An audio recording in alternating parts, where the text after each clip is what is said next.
Hello, mainstreamers and cinephiles and everybody in between. I'm Bryant. And I'm Caitlyn. And Operation Silver Screen is a go. Hello, and welcome to Operation Silver Screen. Our show and our mission is centralized on Brian and I catching up and giving a debrief on must-see films that we still haven't seen. However, we also do have an additional tasking that comes with this assignment, which we refer to as our bonus objectives. The goal of our bonus objectives are to watch and debrief sequels and remakes of classics and must-see films. Not only will we review these movies, but also analyze it from the perspective of their predecessors. So Brian, why don't you go ahead and tell them what we did this week? Now, we all know the Predator comes from an apex hunting race. We've seen their advanced technology, their somewhat honorable tactics. I say somewhat because they do take some cheap shots. They take a lot of cheap shots. And their pure ferociousness. They are an absolute formidable foe, but have they always been that way?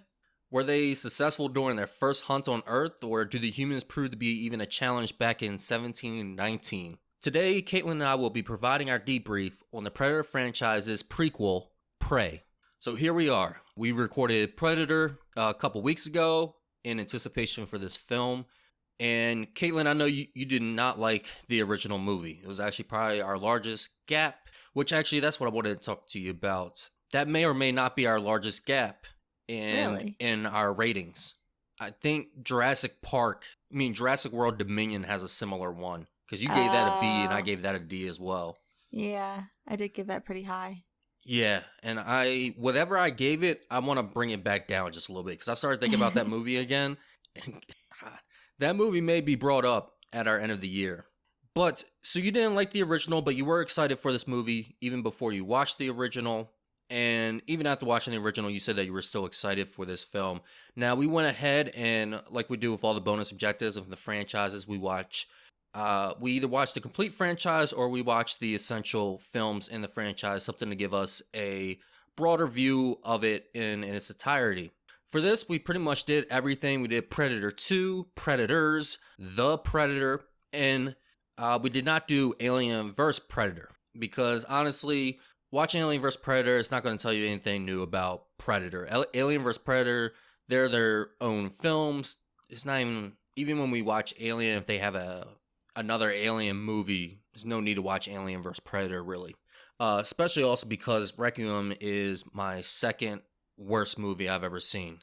I absolutely hate Alien vs. Predator Requiem. Couldn't bring yourself to do it again? Couldn't bring myself to do it again. No, not at all. But Predator 2 is a direct sequel. Predators, it has a unique concept. And also before this one, it's been deemed as like the best film since the original. And then The Predator is like the most recent studio attempt at bringing the franchise back. So I think by watching each one, you can pull something from it and get a wider perspective on it. Now, Caitlyn, I kind of already said it for you, but you were excited for this movie Prey, correct? Yeah, I was. It seemed like it was definitely going in a different direction than the other films, so I had hopes for it. Just based on stills I see. I don't remember. I don't think I watched a trailer for it, or if I did, I don't remember it too well. But I do remember it seeming like the atmosphere of it seemed to be interesting. Like you said, it's a new direction. This is a historical version of it. You're seeing a different. This is focusing on the Comanche Nation, so it's a little bit different than just your macho men that you have as your lead. So it seemed like it was going in a different enough direction that it would capture my interest. And also, Dan Trachtenberg is, he has a pretty good track record. 10 Cloverfield Lane, it's not a favorite movie of mine, but it was a decent movie. And as far as his work on like Black Mirror, the episode he did for that was really good as well. So he did seem like a director that I at least have a little bit of faith in. So although he actually has directed less than I thought he has, which is also a similar thought I had for Shane Black, because both of those directors, I was looking up their previous work and participation for these movies, and both of them don't have quite as large of a filmography as I thought they did. I can't really say I'm surprised or not surprised by Shane Black's filmography because I've seen a good amount of his work. I mean, I I've mean, it seen doesn't Nice take Guys much. and He only has 8 films. Same with Dan Trachtenberg, and most of them are like not even like theatrical, big studio, or anything of that sort. yeah, because you have Iron Man, Kiss Kiss Bang Bang, Nice Guys. Those are the And ones that's that I've really about seen. it. There's like a couple shorts, I think, and that's about it. And I was definitely excited for this film. And with you, when you say you were looking at the stills, yeah, I think this movie just had a cool look with it that had me interested. And of course, with the Predator franchise, I'm always excited at the mention, though I go in with caution. And for this, I felt like there was an idea, and they went with that idea. It wasn't just to bring Predator back, like I felt like 2018 had did originally, which is why I never even bothered with that movie until now. I will say I was also just excited because of Amber Midthunder being in it. She was in Legion, and she was my favorite character in Legion. So I was excited to see her in a lead role. Yes, I like her as well. I liked her character in Legion. She was like the action star, even though I really didn't like the fight scenes with her, but everything else with her character was great. So I was glad to see her, be the lead this time around in this movie. So let's go ahead and get into this franchise, this movie, and before we do, just want to go ahead and give you guys a spoiler warning. The warning being that there will be no spoilers. We'll go ahead and give you a heads up when we do dive into those spoilers, but for right now, even if you haven't seen the movie, stick around. We may give like some minor spoilers for the movies in the past with the past franchise. I mean, most people have seen them, and honestly, some of them aren't really. If I do give some spoilers, it's gonna be for the ones that people don't care about. So stick around; it'll be fun. So Caitlyn, you're the guest in this franchise, and you did not like the original. You were not looking forward at all to watching the rest of these films. You hated me for saying that we were going to watch all 3 of them, Oh, no, which I had good did. reason to. Trust me, if I could have taken some out, there was some that I did not want to watch again or for the first time. But what did you think once watching the film? What did you think about the franchise overall? I still hate you for making me watch all of them. I do. I mean, some I try to watch them with as open mind as possible. I didn't really expect to like these films, but I wanted to at least try to pick out things that I did like in each of these films and try to be positive in that regard. And do you think that was easy to do while watching these films, or did you also find that a bit hard? Like you really were looking for a diamond in the rough? No, I do think it was easy to do. I think generally speaking, there are moments in these films that I did enjoy it some more than others. I don't think I was as bored with these films as I was with the original Predator, I will say that. Yes, for me, I mean, this is my second time watching all of these films except for The Predator. That was my first time seeing that one. Predators I saw in theaters with my mother when it first came out, and Predator 2 I watched almost immediately after watching Predator, because the first time I watched that I fell in love, and I was like, wait, there's more? They go to a city? And my mom told me, she was like, yeah, but it's all right. She didn't even bother watching that one with me. So the franchise is rocky. The franchise is real rocky because you're really trying to stretch a simple concept, which is why I like in Predators when they really switch it up and they bring the old tough guys, the old group out into a completely new world. I think that in itself is a great direction. And then 2018 kind of brings it back into the modern sense, and it loses that creativity. But I would say, yeah, these movies are very, very up and down. Just the whole franchise. But I don't think it's like the worst. I don't think. Yeah, I was never bored during this, even for the ones that I wasn't really feeling. I would say that, yeah, they just we'll go into what works and doesn't, but what really works keeps the movies going and at least keeps me from beating my head up against a wall like Texas Chainsaw Massacre. Yeah. So what did you find in your watch of the franchise? What what worked for you? Let's start on the positive. What worked for you? Before we get into that, I actually do have a question for you. So there was a specific order that you told me to watch the films in, and I was curious why you gave me that order. Yes, so the order I gave you, especially because you may think that I'm a bit rough. Like you may hate me because you think that I was a bit cold in making you watch this whole franchise. But I was really, I wanted you to have an enjoyable time. So I thought like, hey, what's the best way that you can watch these movies? So I said Predators, and then what was the next? Predator 2 and The Predator? Yep. Yeah, the reason I said Predators next is because that's considered the next best in the franchise. And since you didn't like Predator, I was like, okay, if most people agree that this is the second best, go ahead and watch this one. Because I didn't want you to watch two dull ones back to back and just be like completely tired by the time that you get to Predators. And then I said Predator 2 because it was I don't know, it just felt better being in the middle, and then the Predator to once again modernize it. I actually think that Predators was my least favorite of the trilogy, or at least it was the hardest for me to get through. That was one I had to it actually took me a couple. I said it before, I wasn't as bored as I was with the original, but this was probably the second one on that list of it being kind of boring to me. It did take me several attempts to get through it. But one thing I did like about Predators is that it was a different kind of plot to it.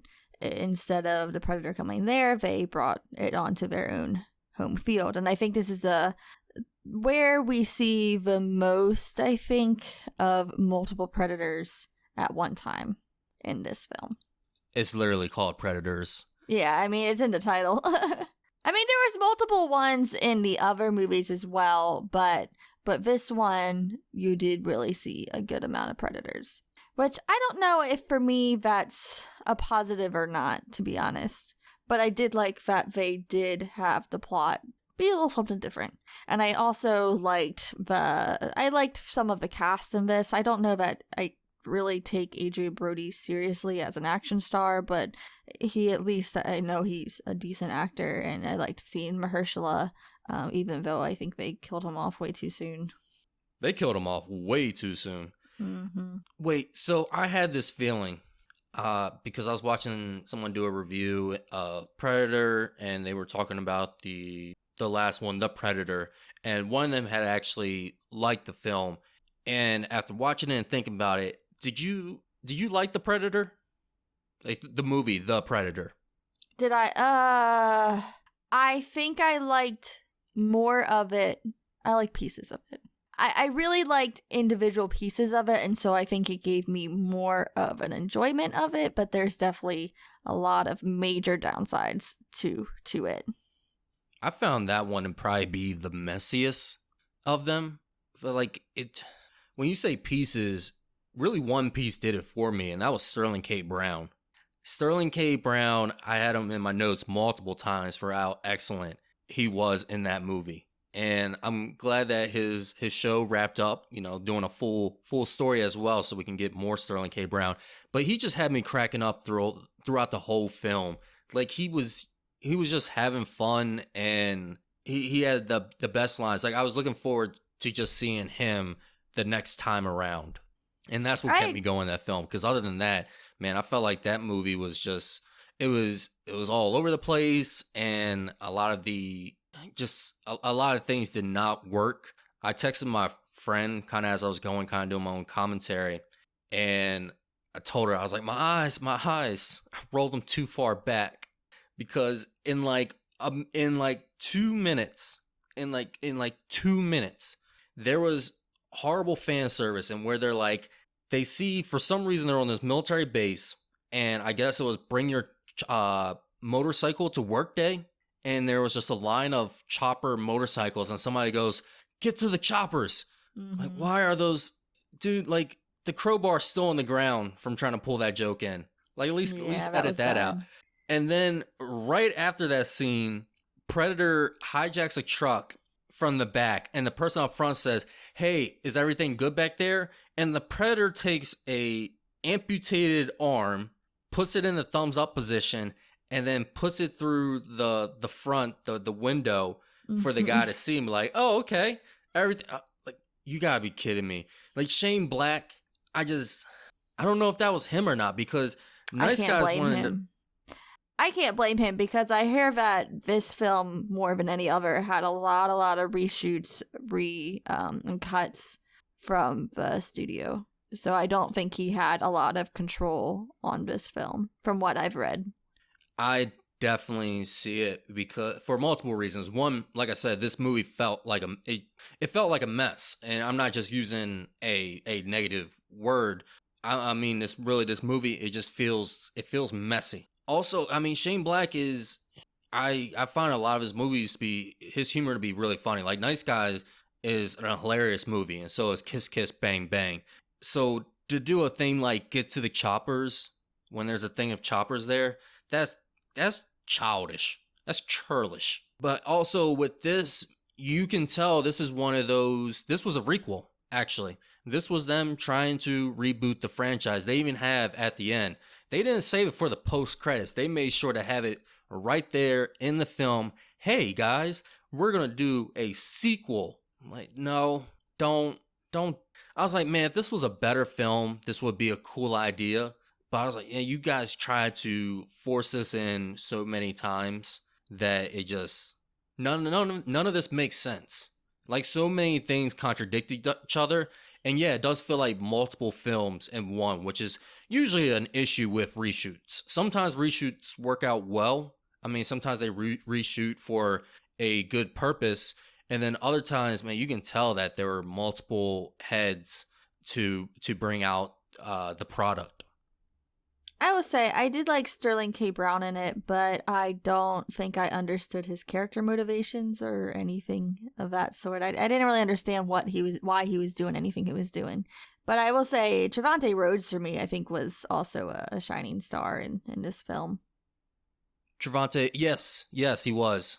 Yeah, I'll be happy to see him in other films as well. Sterling K. Brown, no, his character does not make any sense. Like, they are trying so hard to hide this alien secret that it doesn't make any sense why they're just going out and killing everybody. It's like they're really going out of their way to just keep this all a secret. No, I just like Sterling K. Brown, like, not like for the character, like for his sole character, not for the plot's character, if you get what I mean. Like, just his delivery of lines, and I won't say that he felt like he was in his whole own movie, but he just, I don't know, it was something, he was just doing his own thing almost. Yeah, I agree. I will say there was more of a sense of that camaraderie I think I took away from this film as opposed to the first one, which you liked. Yeah, this one, the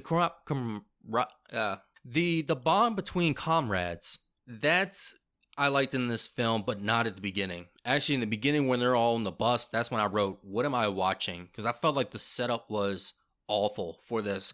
First of all, it made no sense why in the middle of the night they were transporting a prison bus of mentally ill veterans.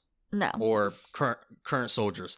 Like, it made no sense why this was the time, why they had, you're telling me all these individuals at the same time had to be transported. But then, yeah, there were some other good scenes, and I was like, man, I wish this team was in a better movie. I really do. Yeah, I think the things I liked about this is there's just kind of fun moments, like the trick or treat moment with the kid and the helmet. Like, I've had fun with it. But as far as like the humor, it just didn't work for me a lot of the times. Like, it just felt childish humor, and parts of it just didn't work for me. But I did think there were some fun moments and some fun action scenes. Another actor I like that's in this film, however, I didn't care for them in this film, is Jacob Tremblay. Mm-hmm. I think Jacob Tremblay is the most promising child actor, one of the most promising child actors that we have. But the thing is, he needs the right direction. He is not that great of an actor without the right direction. And I mean, he's a child, and usually children need they need good direction. You can tell when a director is able to work with children or not. And I think this is one of the films where they weren't able to direct them. And I mean, it just like, I mean, I guess because they were trying to do, because they had him be autistic, so they just had him like be quiet and look down the whole time. Yeah, lots of autism stereotypes. There's a lot of stereotypes with mental illness that have gotten a lot of flack with this film. As far as Jacob Tremblay, I mean, I don't think I would say he's that promising. I think he had Room was his big hit with amazing direction, but then I don't think I've seen anything else that he seems too promising on. But I think you can make a good actor with good direction, but that doesn't necessarily mean you are a great actor. Because I think we've seen bad acting even with good directors. I mean, I don't know any on the top of my head, but I feel like I've seen more of Jacob Tremblay than you have as well, which leads me to say that. I mean, even in Room, I was like, he's all right. He wasn't the star of Room. It was definitely not Larson. at all. Most definitely. And then what did you feel about the second one? The second one, I actually thought I was gonna like better, just because I feel like it went more into the camp than I think even the Predator did. It like went full on into it, which I was like, okay, this is a campy premise, so I could kind of appreciate it. And I did like some of the camp. I liked the Predator designs in this a little bit better actually, as far as with the mask on. With the mask on and like the gear, like I did like the Predator design in Predator 2. Predator 2 for me felt like somebody was trying to make a John Carpenter Predator. And actually, we've talked about this before, so you really haven't seen the John Carpenter action films.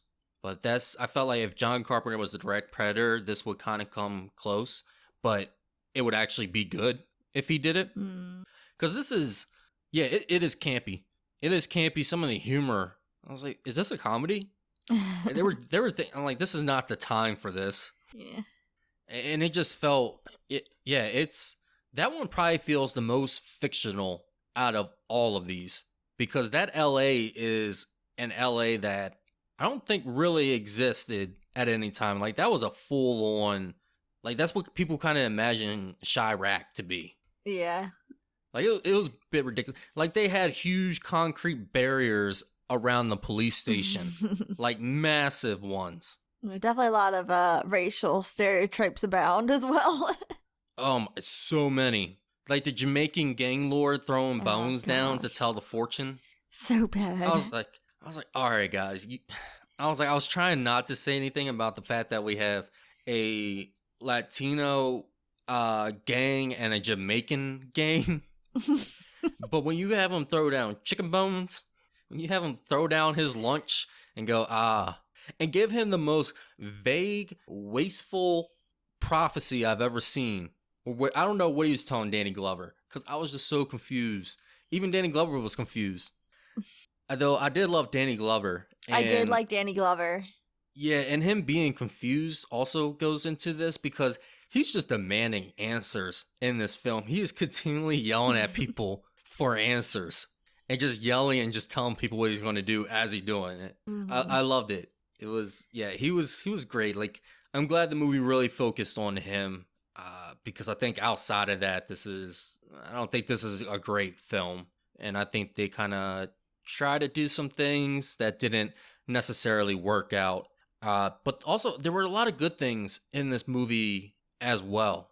I think it kind of explored the whole Predator even more. He got a new set of tools, which was cool, but it all felt like it was just in a bad movie at the same time, like a bad 90s action film.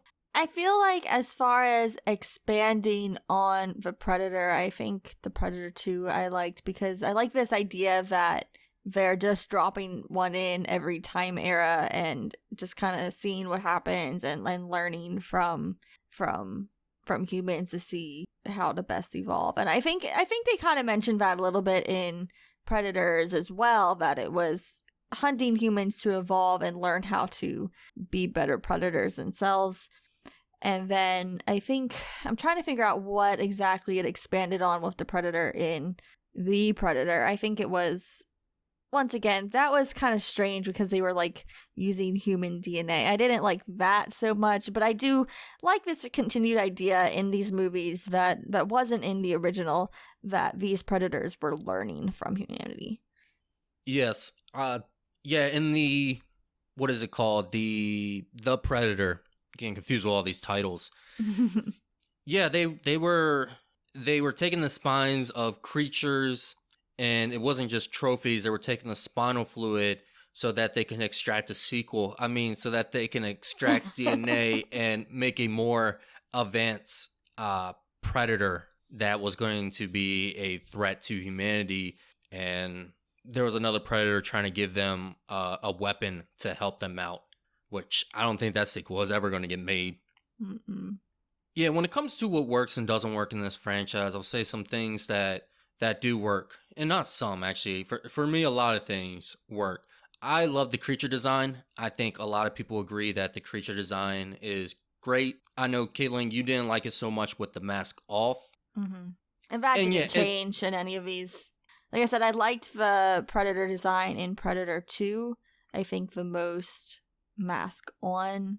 I think the giant predator was okay in Shane Black's version, but as far as in general without the mask, I do not like the predator design at all. I think he looks a little funny.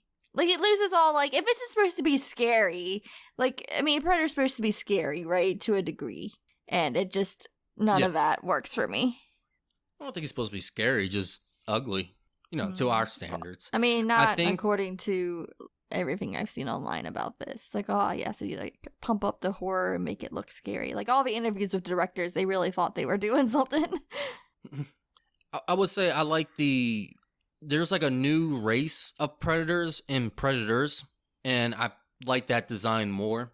I do think the Predator looks a little funny, but I still like the design with the mask off, of course. With the mask on, I think it's super cool. It really is. I think is a great design. I think when you just look at that character, I think that, at least for me, it gets me pumped up.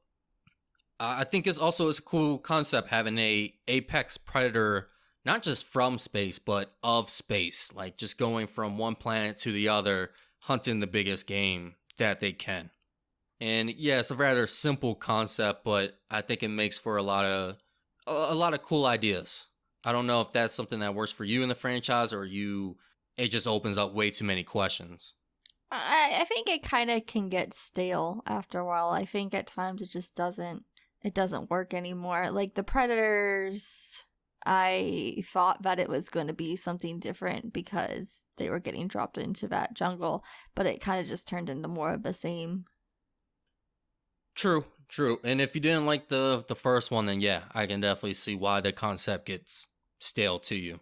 Most definitely. And to keep it from getting stale, they've been putting these movies in different settings, and I like that, which is probably why I don't really care too much for The Predator, because it's a setting it's not an interesting setting. It's just the setting is modern day. Mm-hmm. I mean, the first one you have in the jungle, second one you have in the city. Predators is on a whole nother planet, and now we have prey going back in time with a native tribe. So I think when it comes to the settings, I think the settings is a positive for these movies, because you get this new setting and you wonder, how is the predator going to traverse in this? How are they going to go ahead and start hunting? What ways can they go about this, and what are they really looking for? Yeah, I think that's something I liked about Predator 2, because it was something different. It was just a city environment, so you're going to see something different. I think that was my problem with Predators, is that it felt like too much of a copy of the original, more so than the others. Now, like you said, this is a somewhat of a horror movie, or at least they try to make it somewhat of a horror movie. And not just any horror movie, this is like a slasher. How did the kills work for you? Because I think that's a positive of the franchise. I think for the Predator, I think that the action was fun, at least. For the other two, they're kind of more forgettable to me. But I think in the Predator, at least it tried to have fun with its action. The Predator, yeah, I think because it was modern, the action, it was One, they let us see a lot more of it. It's more fluid. And more blood and guts, too. You got to see definitely a lot more gore and everything else coming into the Predator. So I think that also added a good thing to it because it wasn't so much, hidden in that movie magic. And speaking of that movie magic, in the Predator, however, and it kind of took away for some of the kill and gore for me, there was a quality dip in two parts. Okay, I wasn't the only one that noticed that, because when there's a scene with the dogs and it turns into like a B-movie special effect, which is, again, I guess was because of the reshoots and people just probably didn't care about the film at that point. They just needed to get it out of there. Even the whole dogs thing felt like it was added on, because it really didn't do anything, like how quickly it got taken care of and how they come into play later. Now I think about it, it was probably just to sell toys. Not for children, I hope, but it was like, because again, it's a Predator is a cool concept. It is a collectible. It's a cool looking action figure to have, but probably so many people have them like, oh, well, we'll go ahead and give them these dogs with dreads, and they're going to go ahead and want to buy these as well. Yeah, I think the dog concept was a little silly, but I did like it from the perspective of, as humans, we use hunting dogs. So it makes sense that they would do that as well if they were learning from us. Yeah, the idea makes sense. I think the design is a bit weird. CinemaSins made a great point, which is, yeah, cool, they have dogs, but why do the dogs also have dreads? Yeah, that was stupid. Yeah, the design definitely was an issue. And then it goes into like some ex machina with those dogs. Yeah, which is, I have here too that I think the effects work in the film. The 80s film was nominated for an Oscar because of the effects. So it was also kind of a shame to see in the modern, see that dip at times with the effects, seeing how far we come and them able to show things off as each one of these goes forward. Something I like about these films, and I like about a lot of action films, these are only an hour and 45 minutes. Yeah.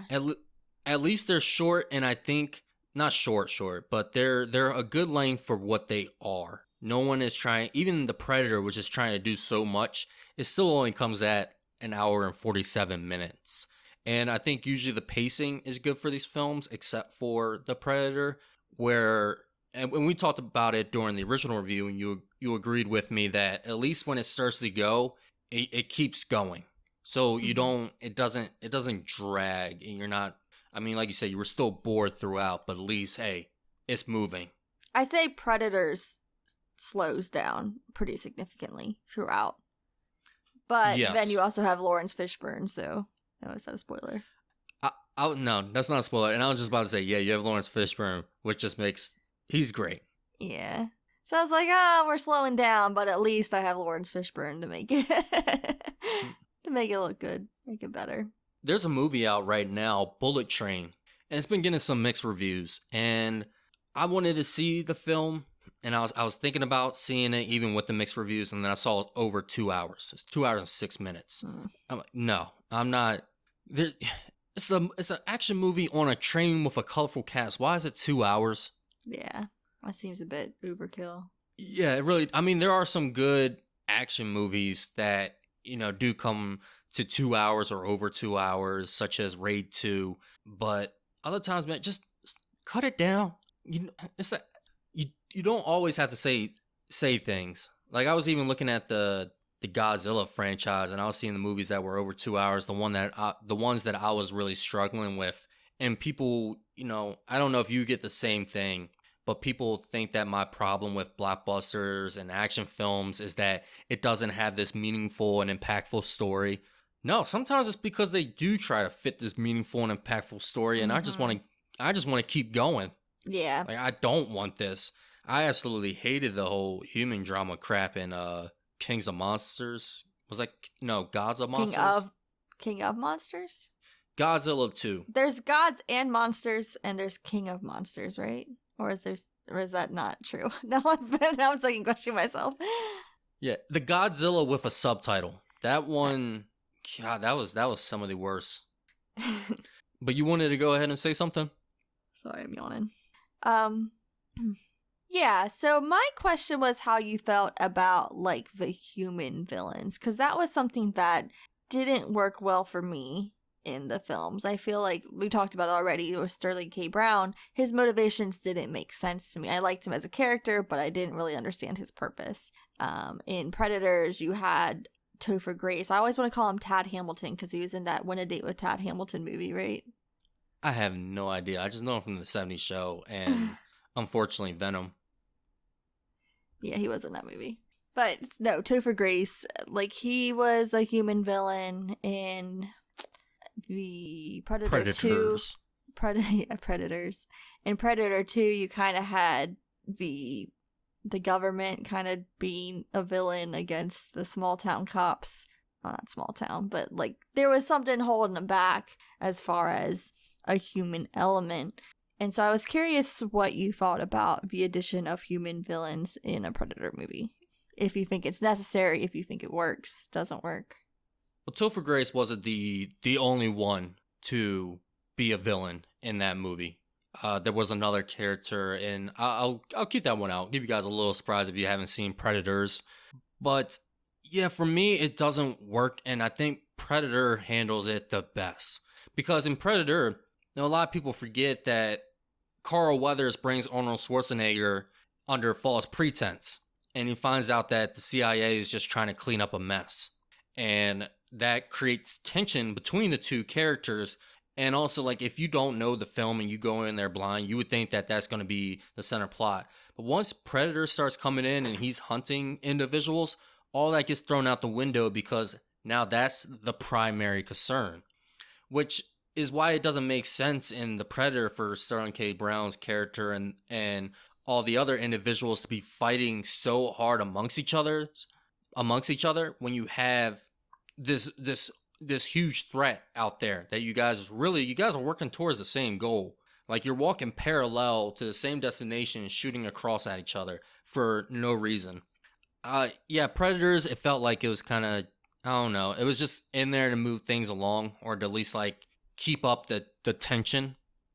But I think Predator handled it the best, which is, hey, it's here in the beginning, but guess what? We have bigger issues. Predator 2, however, I will say, one, you do have the gangs in there, which is kind of the villains, but they're more just the red shirts. And as far as Gary Busey, am I pronouncing that right? Gary Busey? Busey? Busey, yeah. I think that's how it is. Gary Busey is already, he's crazy.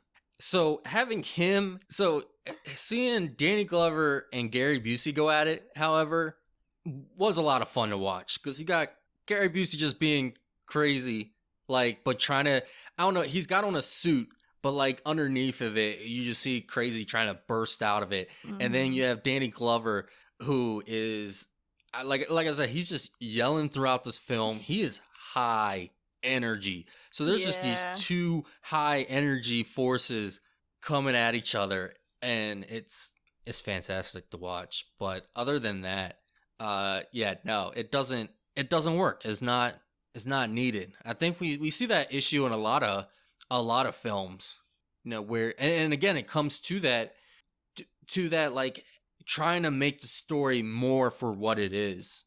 Just like we just talked about, someone that used that, I'm going to continue using that example with Godzilla. You have those humans going against each other. It's like, all right, man, that's cool and all, but we do still have, these giant monsters. Like, can we just focus on that for a little bit? But I guess, it's also to save some time save visual effects time and money. But again, so does cutting 30 minutes of film. But that is, I guess that would be one of your downsides for the franchise. Mm-hmm. Yeah, I didn't have that one listed, but no, that is a good one. I definitely agree with that one. And actually, going into the downsides, I think the dialogue can sometimes be a downside. I think sometimes you do have great lines. I do think you have some humor, and then other times I think it just gets a bit goofy. I think like you said, with the concept getting kind of stale, I think they forget that the concept is a far reach, and they just get a little out there with the dialogue. Yeah, I feel like they focus so much on making these characters unlikable that, like, I just don't root for anyone. And, like, it was like in Predators, for example, I made a note about this when the guy had, like, a tattoo of his sister topless. And I was like, what was the point of this joke? Like, is this to make him unlikable? Is this, like, just a funny gag? Like, this doesn't work for me because I already hate everyone in this film. And you just pushing it further into that grave for a gag's sake isn't really doing anything for me. Yeah, there are a lot of unlikable characters, and I think that's a fault in horror films. I think a lot of horror films, what they try to do is they try to set people up for kills. Mm-hmm. And it's almost like they don't want you to feel for the characters because you want to see them die. Mm-hmm. But, I mean, that makes it annoying. And yeah, I don't want to see people die, but I put on a horror film. So it's not like I'm going to be totally surprised and heartbroken when I see these characters die. We talked about that. God dang, we keep bringing it up. Texas Chainsaw Massacre franchise. We saw that in the 90s remake. I hated that because of the characters. Each character, almost every character in that was so unlikable. Like, yeah, you're rooting for them to die, but not in a good way. I wasn't really rooting for them to die to see a spectacular. I was just rooting for them to die and be off the film. I think with this, I said it before that they try to expand too much on it. And a downside is that these stories need to remain simple. They can't get too far out there. Once they get too far out there, once they get outside the lines, that's when things start to get a little shaky. For example? You have an example? Do you have an example? Since you're bringing it up. Yeah, for example, the Predator. The Predator, like you said, with all those reshoots that it has, because they wanted to do more, they wanted to set this up for a sequel. They start to bring in the whole thing that the Predator was evolving. It was getting stronger, learning, adapting, all of that. And they were just trying to set it up for something, and it started to feel like it was just losing what it was going for in the first place. And it had like different goals that it was trying to go towards, and it started to split apart. Something that I didn't think would be a big impact, but when it was done poorly, I noticed it really well, was the sound design for the Predator. I think, generally speaking, the Predator has a distinct sound associated with it that you recognize it as the Predator. It's iconic. But then in The Predator, they just use the most generic lion sounds for the Predator, like every 5 seconds. And I was like, this is awful. I cannot with this sound design. I don't even think I actually noticed that. Oh, I'm trying it was to remember. so bad. Like every growl of a Predator did was just like the MGM. Is it MGM that has the lion? Yes. Yeah, it was just the MGM lion just going crazy. Yeah, that movie just felt so generic. So to having a generic lion roar in it, which Hollywood loves to use for things that don't roar like a lion, such as, I forget what Jaws movie it is, but the shark growls. Also the movie Anaconda, the giant anaconda growls. Snakes don't growl. Why is that a thing? Yeah. Like, it's not out of the realm of possibility of the Predator growling, but I don't think he's going to sound exactly like your stock audio lion sound. No. Any other ups or downs of this franchise? Anything else you want to say about this franchise? No, I mean, overall, it's just not a franchise that works for me. And I kind of wish that I liked the original more, because then I could say that it's just a remake issue, but I think it's just an issue all around with this concept. I know you disagree with me, but I'm not going to be a Predator fan. No, I get it. That's all right. And I mean, the roles are going to switch once we have Halloween, or maybe not. I'm open, but I'm already not looking forward to it. So I'm so excited for Halloween. Yeah, know that the time is going to come. You'll see what it's like to be in my position, to be disappointed, betrayed. So I'm a little hesitant, because I want you to have, it's not, I'm not like disappointed because you didn't like my movie. I want you to have enjoyment as well with these movies. And I know Prey is something that you were looking forward to, but I mean, I have a prediction. I don't think you really cared for this movie the way that you've been talking about the franchise, and then you were saying some other things before. But let's hear it. What did you think about Prey? Yeah, so I went into Prey with an open mind, and I will say that I actually did really like Prey. I think it was a very enjoyable film. I think it did enough different from everything else in this franchise that there were things that I could enjoy about it. It really felt like night and day. Like watching all of those films and then watching this one. I wasn't sure that I was still watching the same franchise. I mean, I did. I definitely was, because there were things from the previous films that it brought to it, but it really was like night and day for me. Well, I'm glad to hear that you enjoyed it. I don't think I feel the same way as like at night and day. I think again, this is they keep true to the concept, and I think that's what really helps out this film. Again, not getting too far out there, but bringing a new light to it. I think with this one, someone watched Predator and they understood what made it work, and apparently they made it work for somebody who didn't even like Predator. So they capitalized and reworked it. They really recapture the feeling while making something new. I think, like I said, we still have very much the same formula with Predator. That's why I don't think it's too much of a night and day difference. However, there are some changes, such as the protagonist, because we know Predator doesn't hunt anybody. All right, he's a bit picky. He's got a type, some may say.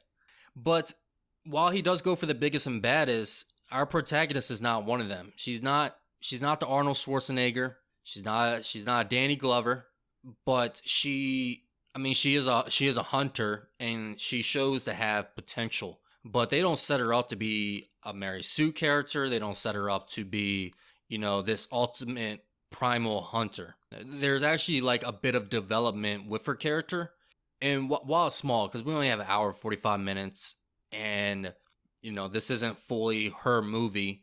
We gotta give some screen time and some love to Predator, but she does have a bit of a development it's nice to watch, and it's a nice change of pace. I think also this film has some twists that were not seen in the trailer from what I remember. And I thought that was really cool, so I'm not even going to go ahead and spoil those, because I think when that's introduced in the film, it keeps things going, and it makes for some really cool scenes later on. This being a prequel, even Predator gets the prequel treatment. Sometimes with prequels, you question, wait, if they have always been able to do this, why didn't they do it in the modern films or the present films? But with this, they bring it back, and things add up. Things are canon, which I respect, of course, being a fan of the franchise. So I definitely appreciate the detail with that. And they even have a little bit of fan service here, but I wasn't rolling my eyes like before. There's like a little bit of fan service. It's real subtle and it's clever, and I appreciate that. I wasn't rolling my eyes when they say get to the chopper. However, I did have some negatives with this movie. Not many, though. Really, it's just one thing. And we have a female character who wants to become a hunter in a native tribe. So in like some old ways, of course, not all the men are going to be down with it. I think that leads to some bad dialogue, and there's some condescending men in this film. I think one of them is just actually not even a good actor. He really is just reading cue cards. He's not just him, but it gets to the point like, guys, I get it. She's a woman. You don't approve. Let's keep moving. But other than that, I enjoy this throughout. I mean that in the story in itself and the Predator doing his thing. I think when I said it's night and day, I mean quality-wise. I mean, the way this is shot was, frankly, there's some beautiful shots in this. The action scenes were well-directed. Everything, the camera work was really well done. The lighting. There's just the quality of this film seemed miles better than anything that came before it. And I think I liked, another part of this film that I really liked is just the setting. I think that something that the original Predator we wish that they had done more of is kind of start off as not a Predator film and then add the Predator in later, and it kind of a switch. And I really wish that Dan Trachtenberg had gotten what he wanted for this film and been able to release the trailer without it being shown as a Predator film. Obviously, that didn't work out, and from the moment this was announced, we knew it was going to be a Predator film, but I wish he had gotten his wish with that. Even the actress, she didn't even know that she was auditioning for a Predator movie when she came into this film. There was a lot of hush about what this movie truly was, and I like that. I think that his goals of trying to do that showed off well in this film. I wonder when she was doing her audition and she was standing in front of them, there was a voice that said, "You got the part." She goes like, "Who said that?" And then the Predator decamouflages. And she's like, "Oh snap, it's a Predator film?" Yeah, I think still with the trailer though, he was able to hide things, which is nice. I don't think, it would have been.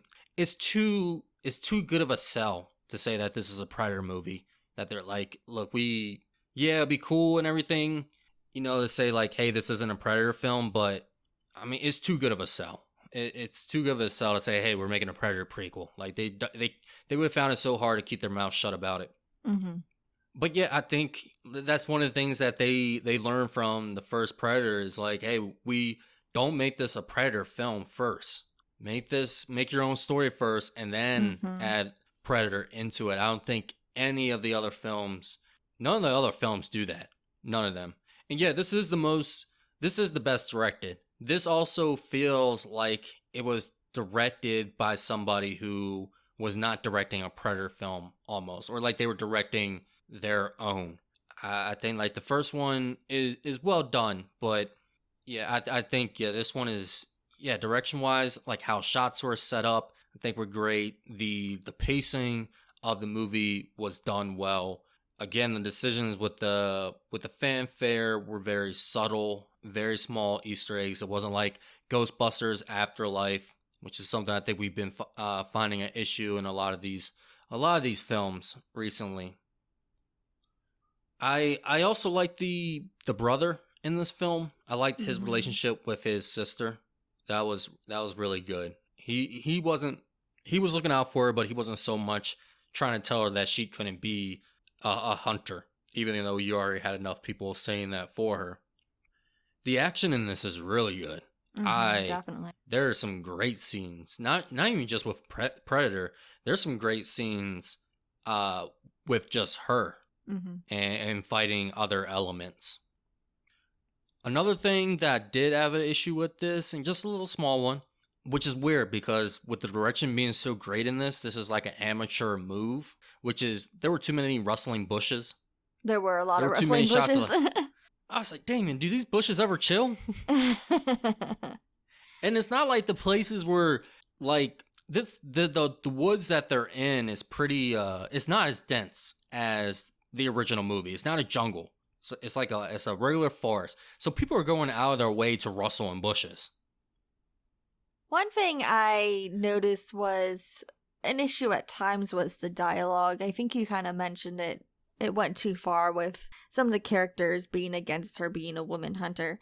But I think at times the dialogue just didn't feel true to the time period at all. I mean, obviously it's not, because obviously they're speaking English, at least in the main version. If you watch the dub version, there is a full Comanche dub version. And I kind of wonder if, I mean, obviously I'm not going to know because I don't speak that language, how wordings and stuff are taken in that language versus the English version. Because there are some, like I said, it just didn't feel true to the time period. There were things that they said that just felt very modern. And sometimes a little bit silly too.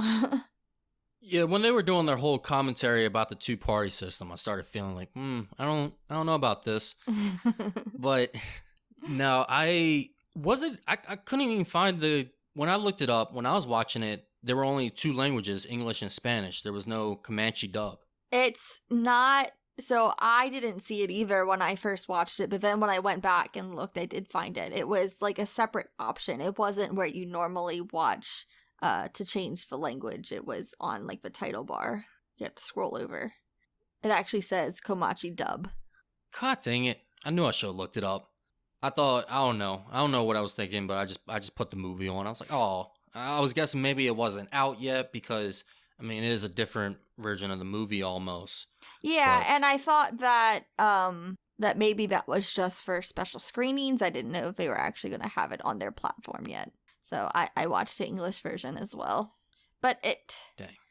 Now remind me though, so did they film all the scenes in both languages, or is it just truly they just recorded the audio for all the scenes in both languages? Because I'm not really a big fan of dubs. I think that's very important, but I'm not a huge dub fan.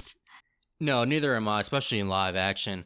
From what I read, they filmed in both languages. Okay. Because I wasn't sure if it was just they recorded in both languages instead of getting, like, some dubs, obviously you have a separate voice cast for that. But if they just recorded it from the main cast of an ADR'd it.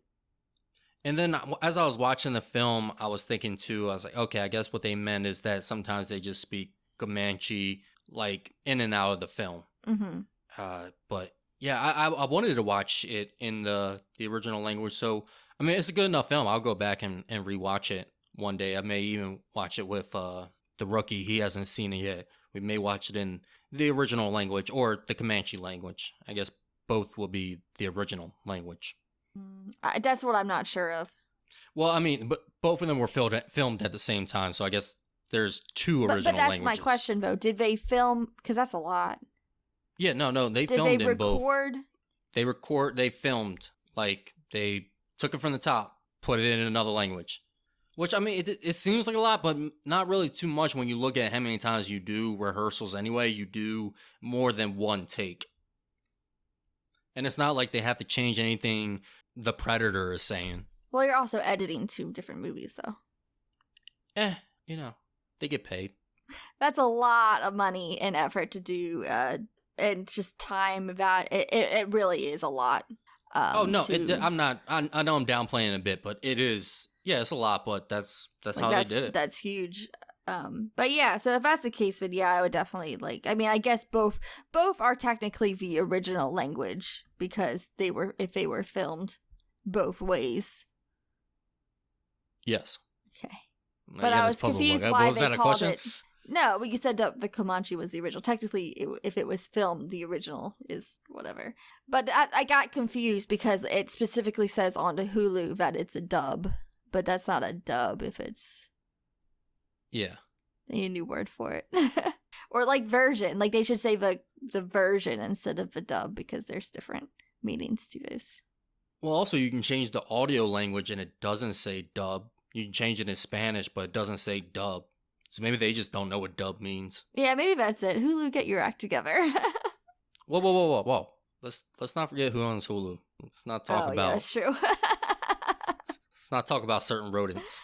I always forget that. What are some other things you liked about the film? Like I said, the Predator gets a prequel treatment in this, and we get to see his tool setup in this. And it looks... It's always cool to see his tools.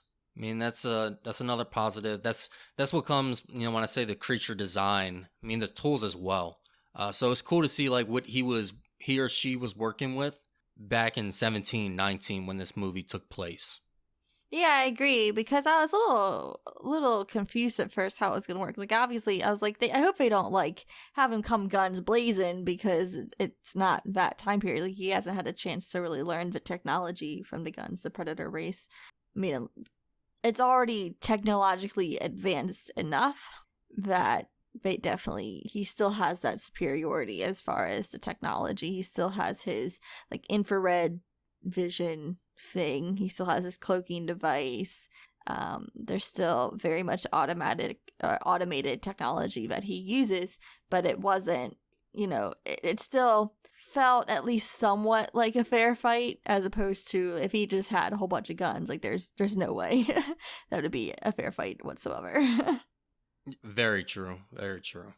But I mean, the guns really don't help out too much either, like being in the modern age, because I was talking with a friend and she asked like, well, if Predator took out a whole special forces unit, what is this Native woman gonna do? And not even just because of women, like what is this Native American going to go ahead and do? Like but then you gotta remember that Arnold Schwarzenegger, the way he beat the Predator was not with guns. It was setting up, primitive traps.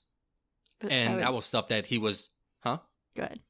And that was with things that he was not used to. Like he was not an expert so much in that field with a bow and arrow and a spear, and now you have somebody who is familiar with that. Yeah, I think this definitely goes above and beyond, though, as proving that you can use your smarts for hunting as well. I think that she's definitely a very intelligent Comanche woman. And she used her knowledge from her family and everything up to that point to then continue to learn as the movie goes on about how to defeat this guy. So it was a good process to see. I think that her capability of learning was interesting because I think it kind of mirrored how the Predator continues to evolve. You see her evolution in the movie. Yes, yeah. And that's what I was mentioning. She has a bit of a development in this movie. It's not too complex, but it is a nice touch.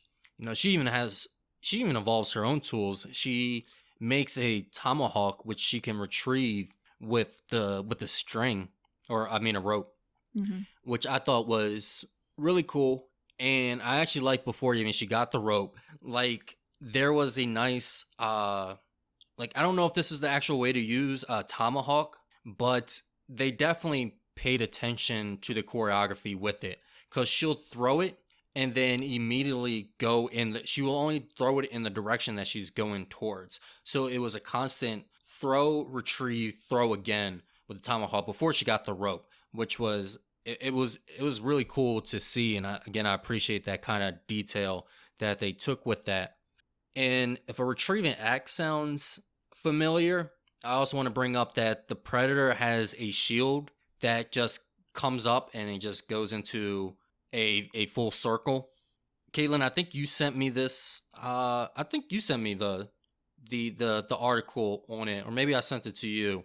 But those two tools were inspired by God of War. I definitely didn't send you that. I did read something recently about how this movie was inspired by God of War, though. Yeah, and that's the tools were one of the ways that it was inspired by God of War. The way that if you guys played the last God of War, which I believe is the fifth one, the last one that came out on the PlayStation 4, the way that the shield, what's the opposite of retract? Extract? Expands, yeah. The way that the shield expands, and then also when he throws the axe comes back. Granted, he doesn't need a rope. It just magically comes back, and she uses a rope here.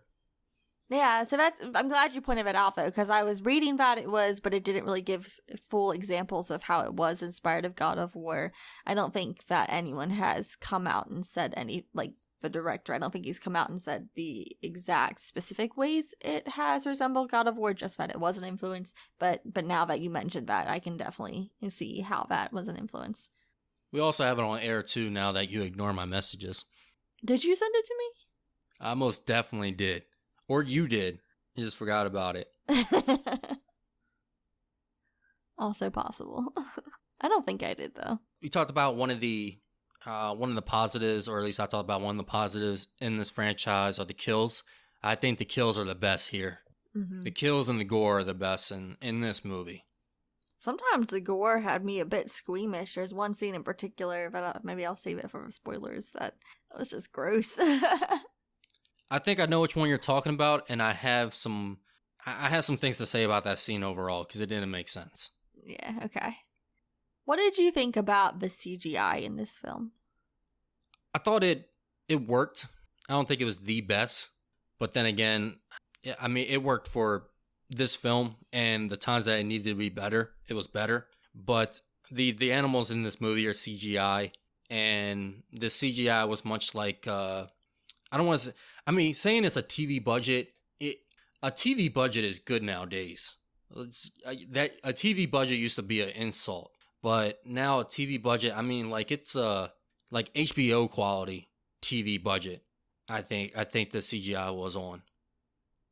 Yeah, I think at times, like with the snake, it was a bit too much, because it almost looked like there's a scene with the snake that I thought that I was watching like one of those made for 3D movies.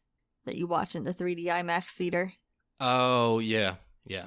Where it comes charging towards you or snapping towards you. But there are some times where it definitely put you a little bit out. It also had me questioning, is Uncanny Valley still the term if it's an animal? Maybe? I was wondering that.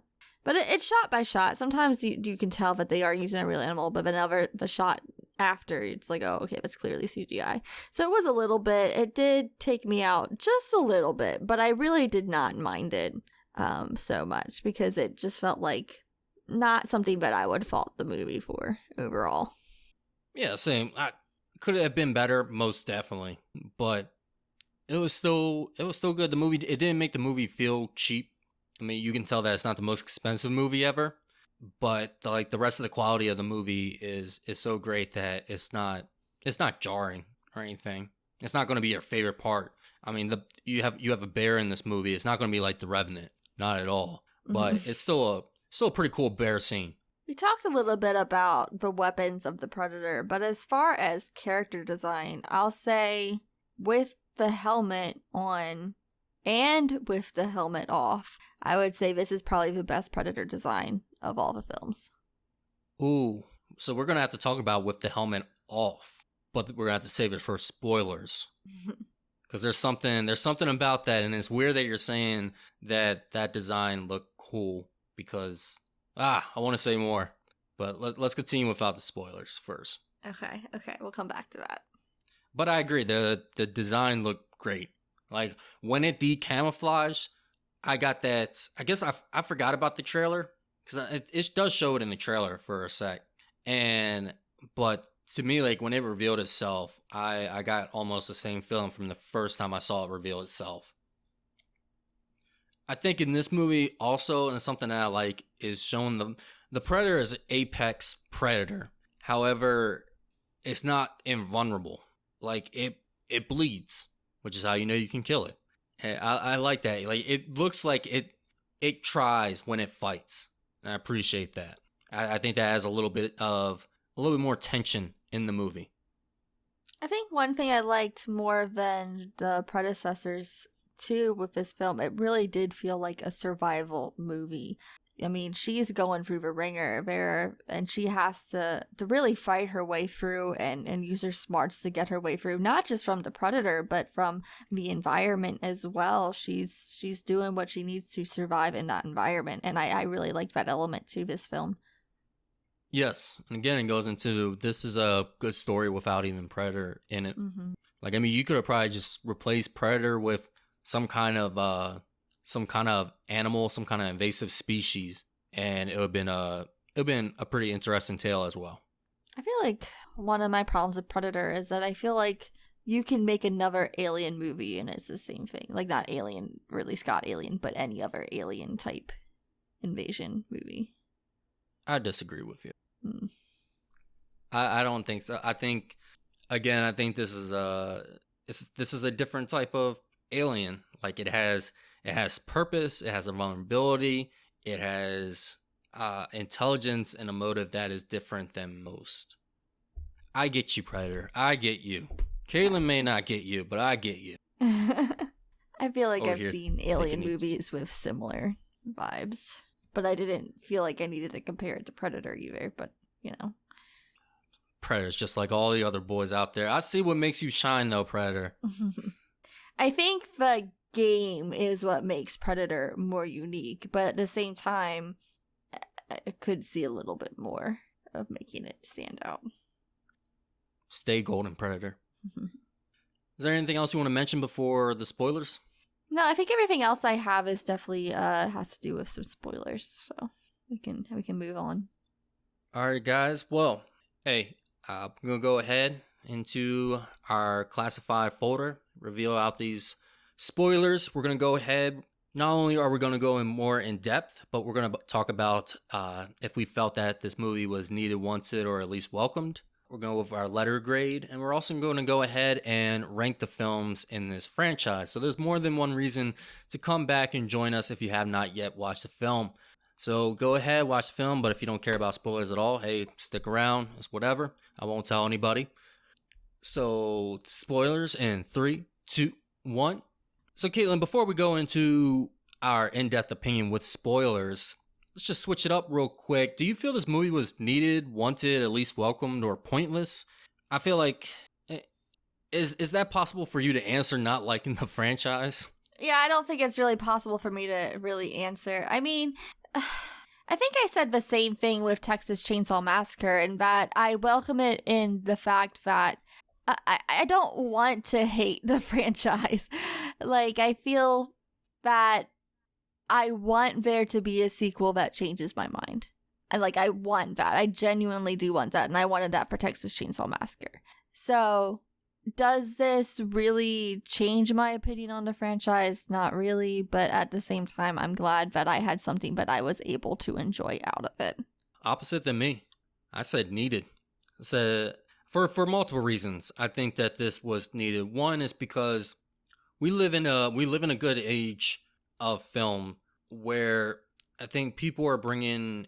It can either go both ways. Either somebody's bringing in something new to a franchise and really evolving it, or somebody's going ahead and they're just trying to make money for the studio. And I think with Predator, we've already seen it with the different settings that people have brought the movie to.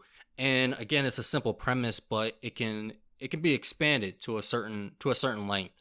I think we needed some space creatures back in the game. Switch it up. I think we've been getting a lot of horror. We've been, this year we had Texas Chainsaw Massacre. Later on, we're getting Halloween. We had Scream as well. So let's get the extraterrestrial back here. I don't want to see what E.T. has been up to so much, but Predator, I do. I mean, but if you still ask me, was like Nope and Annihilation scarier than the Predator? Yes. Yeah, true.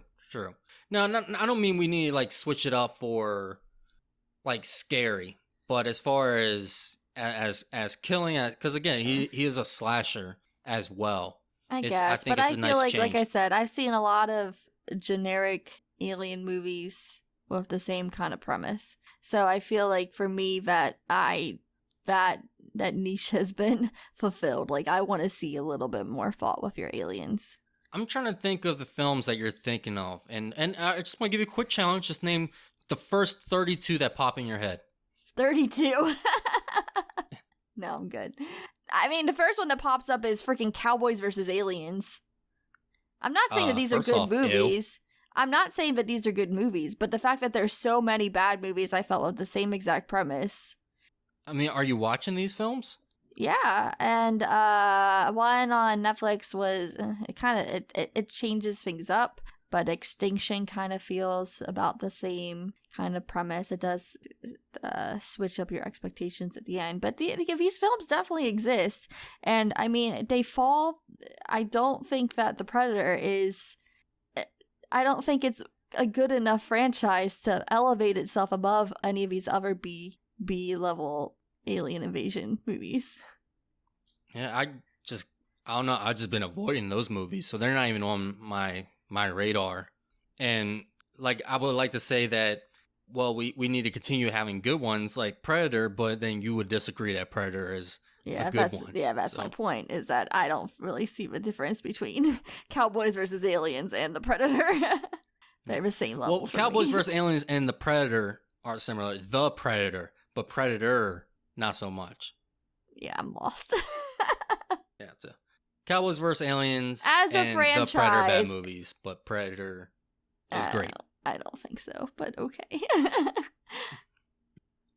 With this film, however, you already kind of brought up one thing. We're talking about kills and we're talking about a slasher. What was the one thing that kind of made your stomach churn? For me, it was when she was dressing, I say the wound, but it was a amputated leg that she was dressing.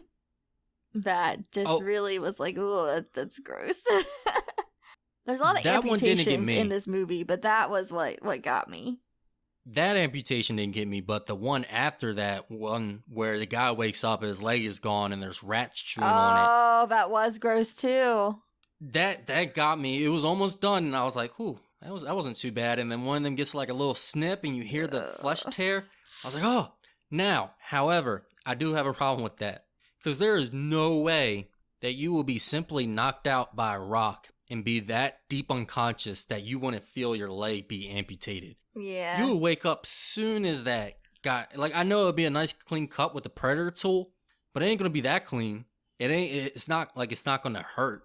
Like, you have to go under anesthesia for. Wait, did I say that right? Yeah, anesthesia to not feel that and not wake up. Also, are rats attracted that quickly to blood? I don't know. Probably like, that was not. just a lot of rats. Are they sharks? Like, they can smell blood from 30 miles away? Yep. That's how it works. Don't you know? Rats. There's definitely some things in this film that seemed a little convenient. I think towards the end, when she traps the Predator into her scheme of how to get rid of him, I think that I was a little bit confused about how it was working, especially the final blow. I was a little confused about how that worked. But one thing I did like was the mud. We see her in the sinking through that mud pit early on in the film, and that was a great scene in my opinion. Because it is very difficult to get out of mud when you're sinking into it. And I liked that it was bringing up the reference to the mud, but at the end, she didn't cake herself in mud. She was still using the mud, but she was using it in a way that was unique to the story. Yes. And that's also the bit of fanfare that I liked, is when she's up against the tree and she's covered in mud. It was just a nice little throwback. The tree. Yeah, so the famous scene from Predator is when Arnold Schwarzenegger is covered in mud and he's posted up against the roots. And in this movie, you have her covered in mud and she's posted up against. I'm not really. It's like a bunch of like logs and trees. It looks like a little mini dam. So it was a little bit of a callback. But she never fully covered herself in mud except for after she got out of that pit. That's what I'm saying. If I show you the two images, you'll see it. Okay. Yeah, like when basically you have a character covered up in mud and they're leaning against. They're not doing it for the same reasons, but it's two characters covered in mud leaning up against a tree system. Are you talking about at the end though? No. Oh, when she gets out of it the first time. Okay. Okay. Yeah. That's why I was confused. It's like, I don't remember seeing that at the end. Okay, that makes more sense if it was like in that other scene. Okay. Yeah. It was when she first got caught into the mud pit. Gotcha. Yeah, the final killing blow, it wasn't. I understood it, but man, was it precise. Like, a lot of things had to line up, and a lot of things could have gone wrong. But hey, I guess luck of the battle. Well, I didn't understand it because I don't understand. Like, I just didn't understand it at all. So I understood that she wanted him in that mud pit to trap him there, but I didn't understand the mechanics of the technology. Like, first of all, why did he miss her when he threw the spear at her? And then, so does his technology, is it like a boomerang that it comes back to him based on where helmet's pointed to? You must have missed earlier in the film when his helmet got knocked off when her and her brother were fighting him, and he was shooting the darts. His targeting system was activated and it was looking at the tree. And when he shot the three darts went into the tree where the targeting system was. Yeah, so I mean, I get that, but why did he miss her to begin with? Because the targeting system was on his head. Okay. So my thought was that the targeting system wasn't activated when he first threw it, but it was. But then why did it go? I don't know. I feel like if it was targeting towards his head, why did he throw it? Did it go all the way around and all over the place and then come back to him? Well, no, it circled around. In one way, it was going to have to circle around to come back to his head, the way that it was targeted. Because of the way that it was looking perpendicular to him, it was going to have to spin around to come back and hit that. Like, if you were to draw it, that's how the dart would have had to go straight in that type of line. I don't know. Yes. But I just don't understand how it missed her. Because if that was the case, then it would have gone through her and then all the way around and back through him. No, because as soon as it came out, it went for where the targeting system was. But then it went a weird direction.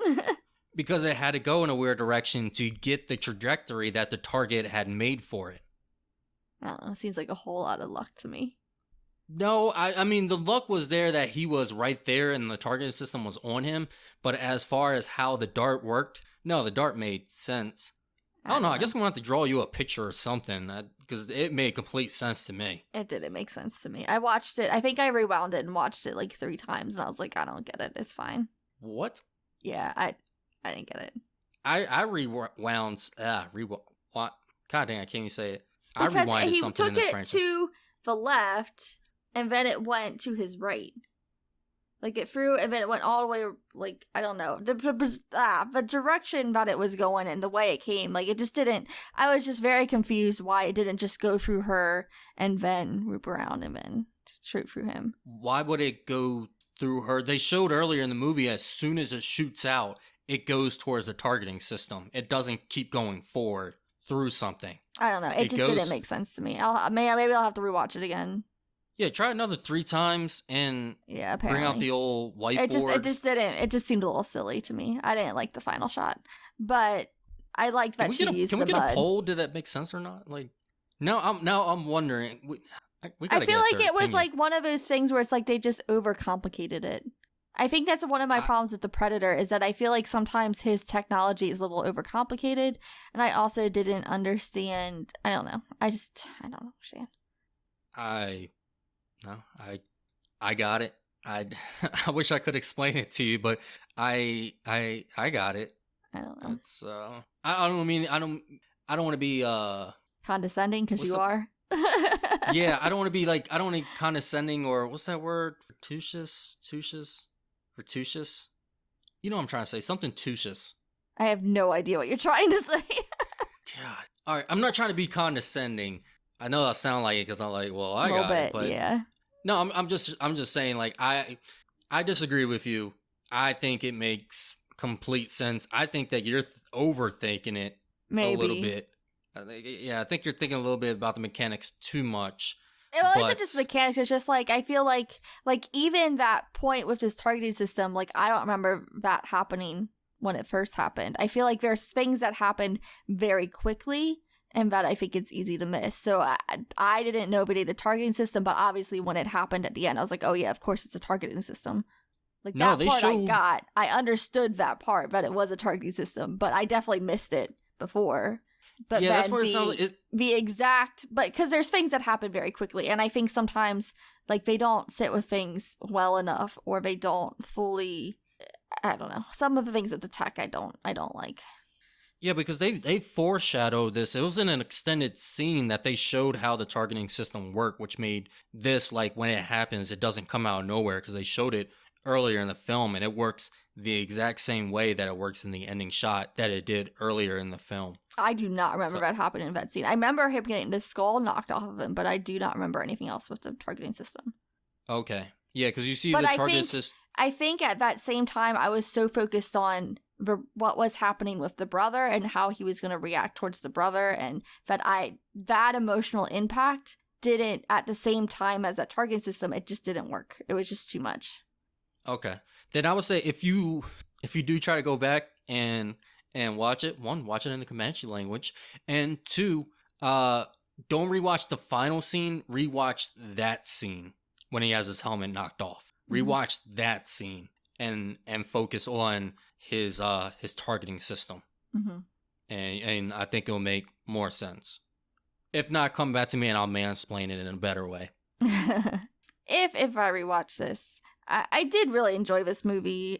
It is still a Predator movie, so it's probably not something I am going to be in a rush to see again, but you know, there are things I really like about this.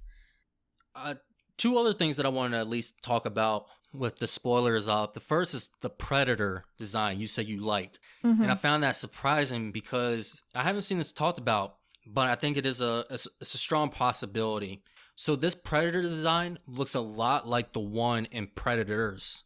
So there's two types of predators, or three. You have the evolved predator, you have classic predator, and I don't know the name of the one in the middle from Predators, but he does have a different face, and you see it at the end of Predators when Adrian Brody is fighting him, and he has his helmet knocked off. He has a more elongated face. It's much like this one, which I find interesting that they went with that design instead of the classic Predator design. So the first Predator to hunt was actually the stronger race. Oh, okay. So I guess that is interesting. I mean, I just feel like this was just better effects done in general to the design with the helmet off, and just more care to try to make it look like an actual scary instead of a little derpy face. That's my face. Like the Predator, it's like, oh, I'm a big strong hunter, but you take off my helmet, I just have this little derpy face with my little beady eyes, and it's so funny. Yeah, I like how she also takes one of his teeth or his manuals and rips it off and stabs him with it. Yeah. I would say, like, one thing nice in this is that you see a lot of the Predator in light. Usually when especially with the mask off, they show Predator during the nighttime, to kind of work around the effects, which is why I'm not even sure if I noticed the first time, like, how different the other Predator looked in Predators, because it was during, like, the nighttime shot. So I can see how it can be missed. If you do have any care for anybody listening, go back, look at that, see if you agree with me. Another thing that I liked, well, also I like the mask a lot. I like how the mask was a skull, and it was not yet the metal mask we know. And also the use of the, what is it called? The use of the darts from the plasma cannon. I thought that was again, not shown in the trailer and then having it play in this movie. It was just a cool, quick twist, because you think he's about to get shot by a plasma cannon, and no, he gets hit by some darts. I also liked, I don't remember this in the trailer, but the French, the true monster. I was going to ask you that, how you felt about the human enemy in here. Yeah, there is the white man is in this film, and it is none other than the French. And then you probably think to yourself, man, who cares about the French? Hey, this is pre-revolution French, the scariest and the most dangerous of the French. All right, this is the French that gave us ships to win the Independence War, Independence War, War of Independence, not Independence Day, not against the aliens. The French didn't help us out with that, because that was post-French Revolution, and they said we don't mess with aliens. But back then, before, yeah, I like this element. I thought this was a cool element to be thrown in. It made for some even cooler kills and cooler tool usage for Predator. I think it allowed Predator to be, to show off a little bit. Yeah, I mean, I think it was definitely just red shirts for me. I don't think it was entirely interesting of a plot point, but they also didn't, like, push it hard enough so that it was a huge plot point. I think it was just there for the Predator to do his thing. Yeah, it was a little treat for him. And they say, hey, we got the money in the budget. Let him go out, do a little sandboxing. Be you, a little creative with it. Why don't you? Yeah. I like that it didn't focus on it too much. It was there. It kept things going. It was interesting to see. I also liked with the French that they were trappers. I thought that was cool. I was watching this with subtitles, and it said that they were trappers. Mm-hmm. So it was interesting to see trappers going against the French. I mean, trappers going against Predator. I mean, Predator's a trapper too, so it's Trapper v Trapper. Mm-hmm. Yeah, that was interesting. I didn't notice that with the subtitles. Though there's some dumb trappers, because the one guy's like, I think he only hunts the strongest, and then everybody else says, all right, let's tie up unarmed bait to a tree. He'll come for that. And he tore them up. I love the usage of the shield. The one scene that I'm actually going to go back and rewatch is how he cut off his own arm with the shield. Yeah, I do need to rewatch that. That was quick. Like, how did it was. I guess that's why they don't use shields anymore. Like, I feel like a team of Predators came down to Earth just to, like, look at the body and, like, do their own little investigation to see, because they're adapting. So it makes sense that they come back down to Earth to see, like, what happened, what worked, what didn't work. But I also like to imagine just a bunch of predators, like a forensics team. Like they got on the white overalls, and they got the blue mask on, and then they're like putting markers Yeah. by all the. Also, do you think predators show off their trophies like people do with vacation souvenirs? Probably. Because that was cool. That was cool seeing the skull cleaner. Yeah, that was cool. I did like that. So yeah, I'm sure he they got a little do. skull. He's got a hobby. How did you feel about the bear fight between Predator and, well, the bear? Well, I mean, a lot of it, the predator was cloaked, so you couldn't really see too much of the fight, but He did knock that bear out. yeah, he did. Oh, speaking of the bear, one thing I really liked, I'll give a little tip of the hat to the old director here. How the wind was blowing down and her scent went to the bear. And the bear sniffed her out. Mm-hmm. I thought that was a cool show don't tell. I mean, is that how bears work? No idea. Actually, in my notes, I have are bears legal? Because I don't know. I feel like Are bears like legal? my first thought was like, are bears allowed? Like, I just feel like to me, because dinosaurs no longer roam the earth, and honestly, if they did, things would be awful. Like we wouldn't be able to deal with it. And now all your massive creatures are underwater where they're thriving. Bears, like the massivity of bears, like it just feels like they shouldn't be around. They are pretty big. Also, speaking of animals, I was really confused where we were when they said that a lion got somebody. Mountain lion. See, Yeah, that didn't confuse me. I knew the whole time it was a mountain lion. I did not. It took me a minute to realize that it was a mountain lion. Like, luckily, I got it before it actually revealed itself, but for a while, I was thinking, where are they with a lion? I did have to look up where this was set, like, in the U.S., because I wasn't sure, like, what modern day states, because it's in the northern Great Plains, but I wasn't sure where exactly that was in relation to things. And it is actually pretty north, like, Wyoming, Montana. Oh. But it was filmed in Canada. Oh, nice. Yeah, I thought... Yeah, it took me a while. I was like, what do lions even eat in America? Like, they don't eat deers, they eat gazelle. What the hell's a lion doing out here? Yeah, no. Although I was confused at first by that whole expedition. Like, the lion just came and kidnapped this man and, like, took him on her back to another part of the jungle. Yeah, well, she dragged him off to her den, where I guess lions... I don't know how lions or bears work. Apparently not. Apparently I don't either. Like, I understand predator more than I understand the bear and the lion in this. I mean, bears, I know that, like, if there's a bear coming, you just gotta be really loud. Like, if they get scared pretty easily, so if you, like, make yourself sound big and are very loud, they generally won't bother you. So this is a very aggressive bear. This is a super aggressive bear. I was about to say, be louder than this bear. This bear was huge. Yeah. Like, that's the massivity of a bear. I mean, elephants exist. They're massive. Hippos. Yeah, but rhinos. Yeah, but that's all like bison. Yeah. True. But none of them are aggressive like a bear. Except for hippos. But again, water. I would say hippos are super aggressive. When are we going to get a hippo movie? Like, just tearing somebody apart. Seriously. Revenant style. Yeah. Actually, I'll probably just kill him. I also like how she robbed Predator with a gun. She's just like behind him. It just looked like she was saying, "I like your mask, G. Run it." And plow, bust a cap in him. Is that what happened? I don't remember that part in the movie. Yeah. She asked him, what size your helmet? Looks like my size. Yeah, weirdly enough, I don't remember that. Maybe I really do have to do a rewatch. That would have been hilarious if that's all she came back to the tribe with. The movie just ended there. Yeah. Okay. Is there anything else that you want to mention with the spoilers on? No, I think I got everything. Okay. So what letter grade do you give this? I think I'm going to give this a solid B. I really enjoyed this movie. Maybe I'll watch it again.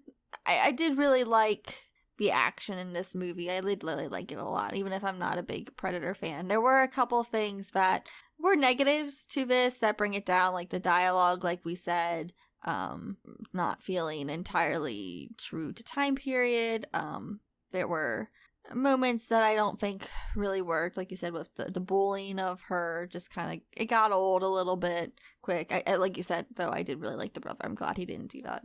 But there are a couple negatives to this, but I think overall it's a really, really fun action movie and it's really solid. So I'll give it a B plus, actually. B plus. Okay. I give this a solid B. Yeah. Yeah. All the same reasons you said. There's some things that bring it down, keep it from being greater, but it's a solid B film.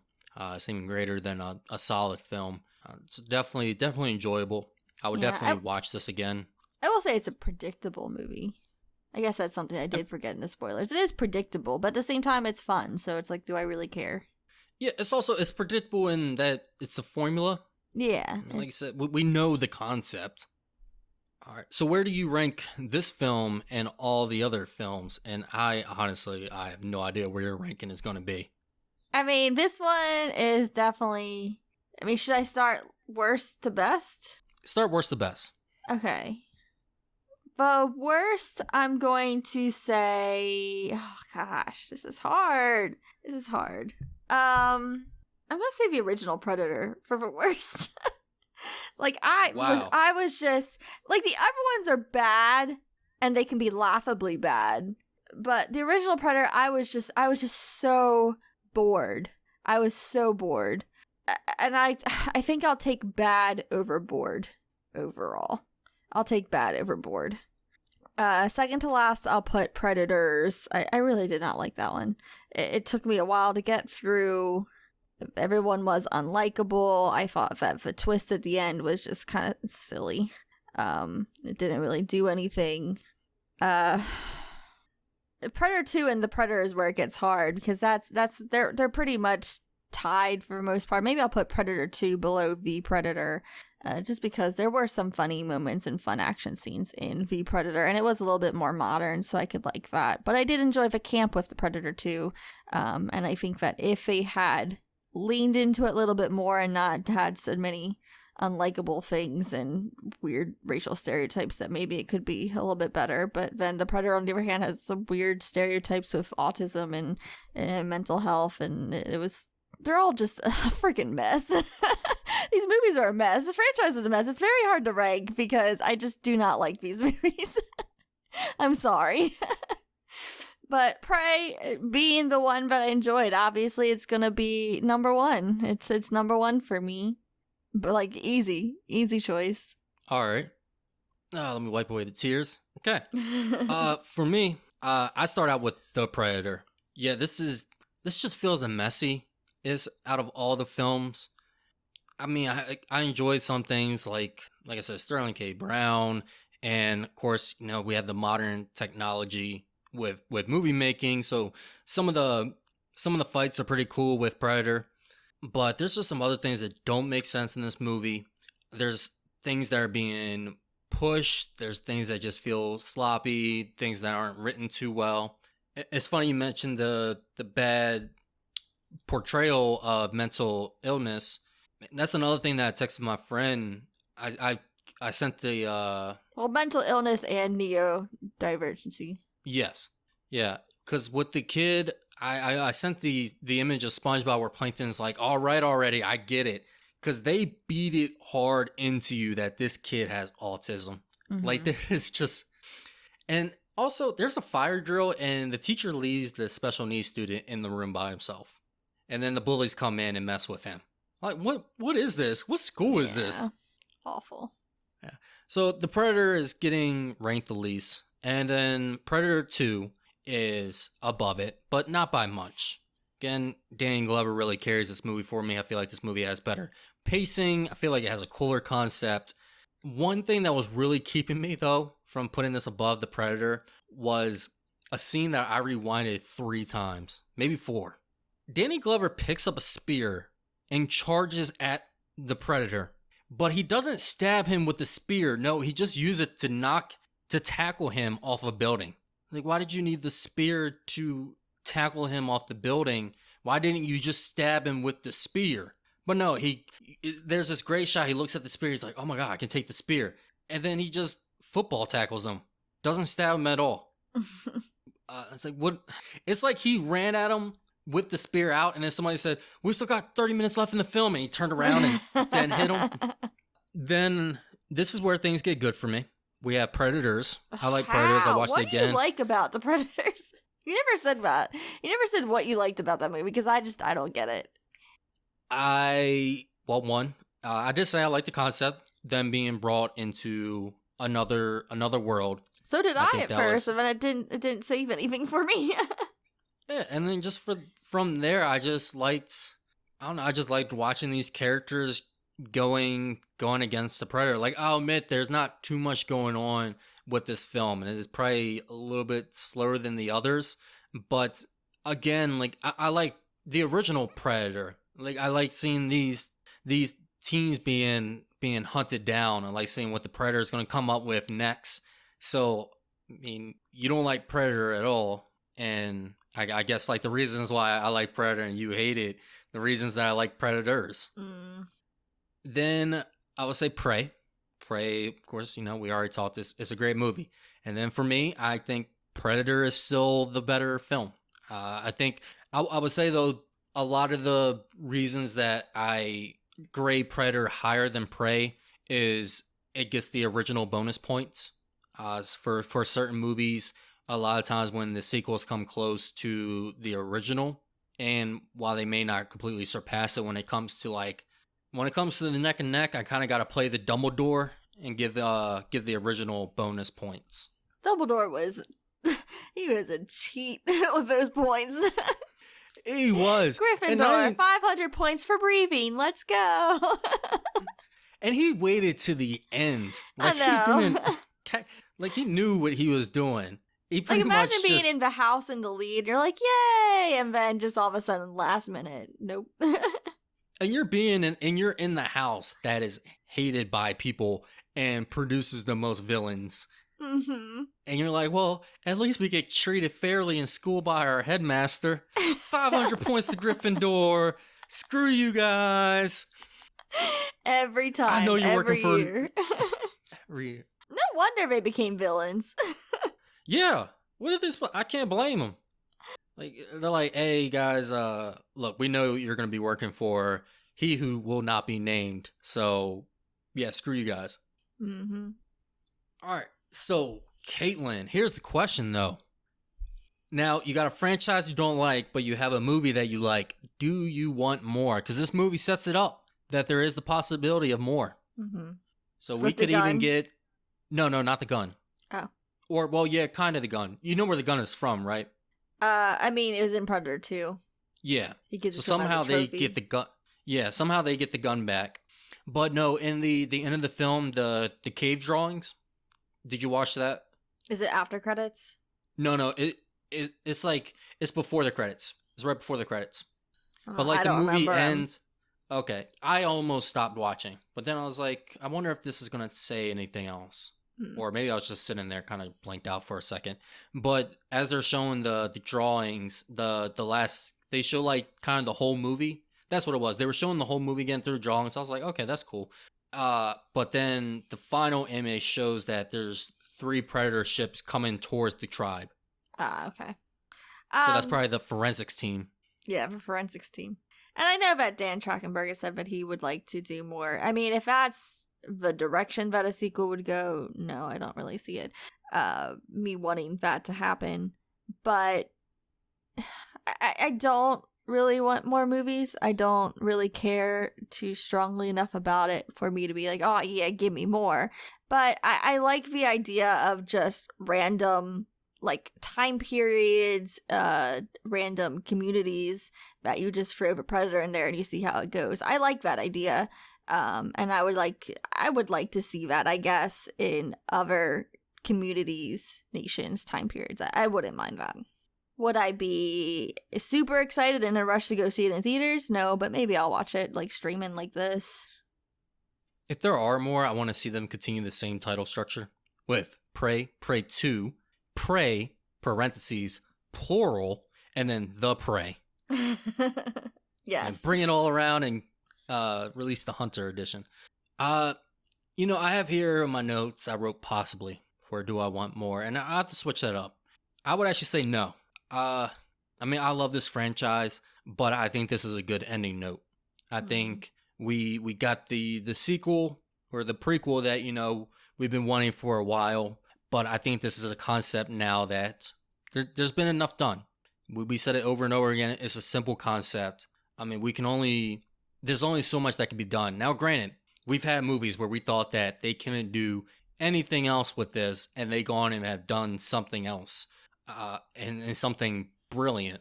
So I'm always up for a good movie. If you're gonna make a great movie, make a great movie. We've seen Top Gun Maverick do that this year with nobody was asking for a Top Gun sequel, and then they made one. It was like, oh shoot, this is so far is the most successful movie of this year.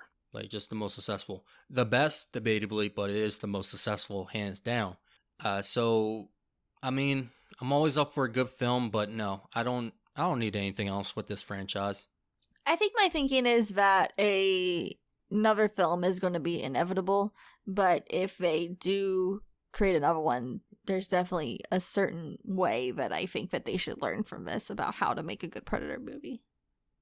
And there's routes that I don't want them to take. Like, I don't want to see a sequel for these characters at all. Like, just put it in a new environment, new different people.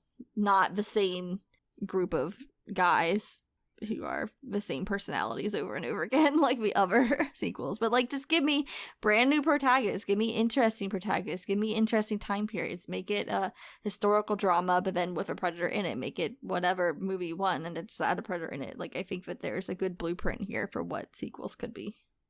I feel like movies now, when they do these requels, they're trying to keep the same cast. They want to keep the same cast, and they want to have audience continue to come to a familiar cast. We've seen this with 3 movies. We've seen it with the Jurassic Park trilogy, meaning Jurassic World trilogy. Because the original Jurassic Park, they switched up the cast every time, almost, for the most part. And then most recently for the Jurassic World, they kept the same cast. And Scream 6 is going to have the same cast as Scream 5. Though, I mean, Scream 2 did as well for the most part. And then lastly, we've had, I'm blanking. Oh, we have Halloween, the most recent Halloween trilogy. We have the same cast. And with them showing the ships coming to the same tribe, I think if we do get another movie, we're probably going to at least get like an older set of characters. But I don't think we're going to get a whole new time period. Yeah, see, that's what I don't want to see. I don't need a continuation of this story in particular. Or maybe they come down and they, after the forensics team, they take everything to the lab. They come back, find out that she was the one that killed the hunter. They'll go ahead and take her back to their planet and help them fight a rebellion. Yeah, I don't want that either. Just keep it simple. Just keep it simple. No, we got to go all out. Oh, no. Jason X style. No. But who knows where we'll find the Predator franchise in the coming years, and I'm curious to see how this film does. I'm curious to see what the reports are after this weekend. We don't know where this franchise is going to go, but we know where you can go to find us. Caitlyn, where would that be? You can find us on Twitter and Instagram at OpSilverScreen. On Facebook, we're on Operation Silver Screen, but Twitter and Instagram, that's OpSilverScreen. You can also find us on our personal letterboxes if you want to see what we're watching throughout the week and maybe some reviews that aren't being told on here. You can find Bryant at Swank Seal, that's capital S, and me, I'm going to be at Coffee Spoon Kate, that's Coffee Spoon CAIT. So yeah, follow us on there as well. Yeah, definitely follow us on the social media. We'll keep you supplied with some good movies to watch, of course, with our letterbox as well. But we have things such as the best movies of the month. I know we'll be posting out my top 4 favorite films of July. And we try to do themes. We may not be able to hit every holiday. So we'll go ahead and post up a movie, just kind of celebrate that, be a little festive.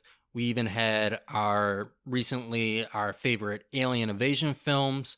So there's a lot of reasons to go on there. People complain that, man, there's not enough good movies out there. I don't know what to watch, or they end up watching something crappy and think that, oh man, movies just suck nowadays. No, it's just you need to know where to look. So make sure to join us on our core mission. Sorry, I lost it. Reset.